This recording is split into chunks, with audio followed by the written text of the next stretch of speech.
नमस्ते दोस्तों, विवेक सागर फिटनेस में आपका स्वागत है। आज के इस वीडियो में हम सीखेंगे 5 ऐसे आसन जो आपको आपकी लोअर बैक पेन में रिलीफ देने में मदद करेंगे। रीज़न कुछ भी हो सकता है, आपने जिम में कुछ ऐसा वर्कआउट कर लिया कि आपकी बैक स्टिफ हो गई है, या आपने कुछ वजन उठा लिया तो बैक स्टिफ हो गई और आपको पेन है। तो इन कंडीशंस में आप इन 5 आसनों को, इस प्रैक्टिस को फॉलो करेंगे, आप देखेंगे मात्र कुछ ही दिनों की प्रैक्टिस से आपको काफ़ी रिलीफ मिलेगा और स्लोली एंड ग्रेजुअली ये दर्द चला जाएगा। तो आइए शुरू करते हैं। सबसे पहला पोज होगा हमारा कैट एंड काउ, मार्जरी आसन। तो अपने दोनों घुटनों पर खड़े हो जाएं इस तरह से। आपके दोनों नीज में हिप विड्थ अपार्ट गैप हो, जितनी चौड़ाई आपके हिप्स में हो उतना गैप आपके घुटनों में हो। दोनों हथेलियों को आपके शोल्डर्स के जस्ट नीचे रखें, हाथ इस तरह से सीधे हों। सांस लेते हुए अपने सिर को इस तरह से ऊपर उठाएं, अपनी कमर को, स्पाइन को नीचे की तरफ दबाएं, मानो आप अपने स्टमक से ज़मीन को छूने की कोशिश कर रहे हैं। ध्यान रखें, सांस लेते हुए आपने ऊपर की तरफ देखना और सांस छोड़ते हुए अपनी चिन को टक इन करें और स्पाइन को ऊपर की तरफ उठाएं। अभी देखें, मेरे हाथ, हथेलियां मेरे शोल्डर से थोड़ा आगे हैं, तो इस तरह से आप हल्का सा एडजस्ट कर सकते हैं। पंजों की पोजीशन चाहे तो आप मेरी तरह कर्ल रख सकते हैं या इस तरह से पॉइंटेड रखें, चॉइस इज योर्स। तो चलिए, 1 for 10 counts, inhale and up, exhale down, inhale up, 3, 2, 1, exhale, inhale and down। ये था हमारा cat and cow. Next, second pose.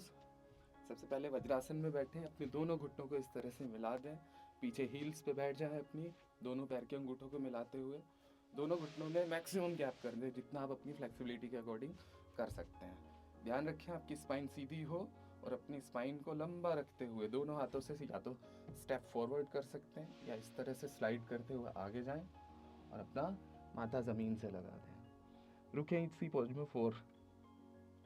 5 to 10 seconds, blood flow को आने दें। आसन के बीच में अगर आपको लगता है कि आप थोड़ा और आगे की तरफ स्ट्रेच कर सकते हैं खुद को, करके देखें। बैक आपकी और ज़्यादा स्ट्रेच होएगी, आपको रिलीफ मिलेगा। सांस लेते हुए अपने दोनों हाथों को स्टेप बैक करें, स्लाइड करते हुए सेम स्पाइन को सीधा रखते हुए वापस आए, अपने दोनों घुटनों को मिलाते हुए वज्रासन में बैठे। नेक्स्ट पोज, कोबरा पोज या भुजंगासन। तो अपने पेट के बल लेट जाएं इस तरह से आपकी मैट पे। अपने दोनों पंजों को, एडी पंजों को पीछे से मिलाएं, पंजे बाहर की तरफ सधे हुए, तने हुए। इसमें मैं आपको 2 वेरिएशन बताऊंगा। पहला वेरिएशन उन लोगों के लिए होगा कि जिनके ट्राइसेप में अभी उतनी स्ट्रेंथ नहीं है, ठीक है, कि वो अपने आर्म से इस तरह से ऊपर उठ सके, तो एल्बो लगा के रखिएगा। मोस्टली क्या होता है, ये इश्यूज ना फीमेल्स में देखने ज़्यादा आता है। तो if you are a female कि जो अपनी इस तरह से आर्म से नहीं उठ पाते, तो आप बेबी कोबरा को पहले प्रैक्टिस करें। कुछ दिनों बाद जब आपको लगता है कि आपके ट्राइसेप में स्ट्रेंथ आ चुकी है, देन आप इसको ट्राई दे सकते हैं। सो बेबी कोबरा के लिए अपनी दोनों हथेलियों को आगे की तरफ फैलाएं, कोहनियां आपकी जस्ट शोल्डर के नीचे हो इस तरह से, और सांस लेते हुए अपने सिर को ऊपर उठाइए, स्पाइन को स्ट्रेच करें, जितना हो सके ऊपर की तरफ देखने की कोशिश करें, आसमान की तरफ देखें। रुकें फॉर 5 to 10 काउंट्स। लंबा गहरा सांस अंदर, सांस बाहर, और सांस छोड़ते हुए कोहनियों को बाहर की तरफ फैलाते हुए अपने माथे को जमीन से लगा दें। फुल कोबरा आपने कैसे करना है, दोनों हथेलियों को आपकी चेस्ट के साइड में लाएं, कोहनियों को बिल्कुल शरीर से चिपका के रखें, शोल्डर उठे ना, कोहनियों को पीछे की तरफ ही खींच के रखें।